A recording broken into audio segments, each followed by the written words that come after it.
Приехал за грибами. Нашел уже немножко дорогих белых. Посмотрим, поищем. Вот еще один. Сейчас срежем.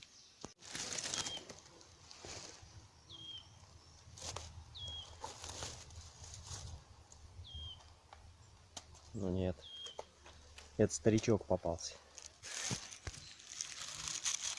Беленький.